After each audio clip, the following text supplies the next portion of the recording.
In the middle of San Francisco Bay lies an island, carved from rock, haunted by silence, and stained with secrets. They said no man could ever escape it. They said the ocean would eat you alive. But in 1962, 3 men disappeared. Welcome to Alcatraz, America's most feared prison, and perhaps its most haunted mystery. Before it became the most infamous prison in American history, Alcatraz was just a rocky island, covered in seabirds and guano. In 1775, Spanish explorer Juan Manuel de Ayala named it La Isla de los Alcatrazes, Island of the Pelicans. In 1850, U.S. President Millard Fillmore ordered it to be reserved for military use. By 1859, a massive fortress stood on the island, with cannons ready to defend San Francisco. But soon, Alcatraz evolved into something more terrifying, a prison where hope came to die. By the early 1900s, Alcatraz was holding military prisoners, deserters, traitors, and troublemakers. The walls were thick, the watch was strict, and escape? Impossible. But America hadn't seen anything yet. The worst was still to come. In 1934, Alcatraz was transformed into a maximum security federal prison. This wasn't your average lockup. It was a place for the unbreakables, criminals too dangerous, too violent, or too smart for other prisons. Al Capone, the Chicago gangster who ran the city like a kingdom. George Machine Gun Kelly, kidnapper and bank robber. Robert Stroud, the Birdman of Alcatraz, a brilliant mind with a deadly temper. They were stripped of everything. Alcatraz didn't just cage your body, it crushed your soul. Inside, prisoners lived in 5 by 9 foot cells. No privacy, no comfort, just a bed, a toilet, and their own thoughts. Silence was enforced.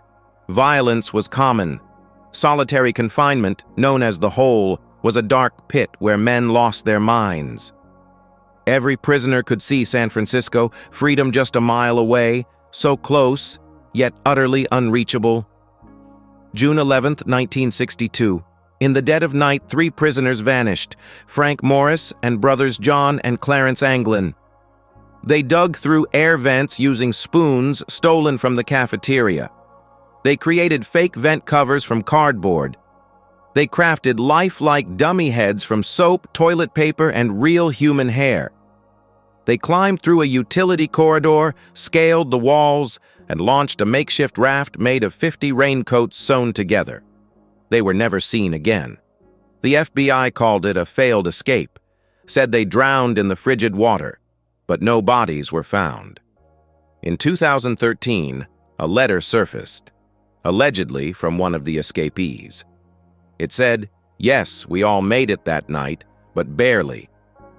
Visitors, guards, and park rangers report hearing footsteps, voices, and cell doors slamming shut when no one is there.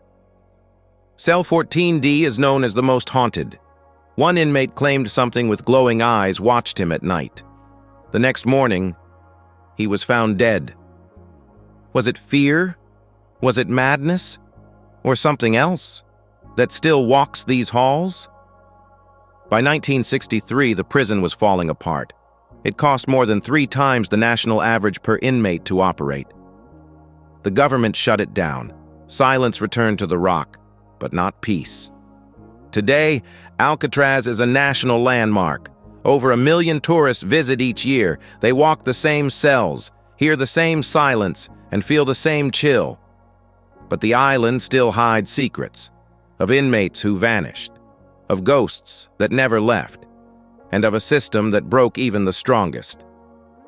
3 men escaped in 1962, and the world never got closure. Was it the perfect crime, a watery grave, or a new life under a false name? The truth is still out there, somewhere.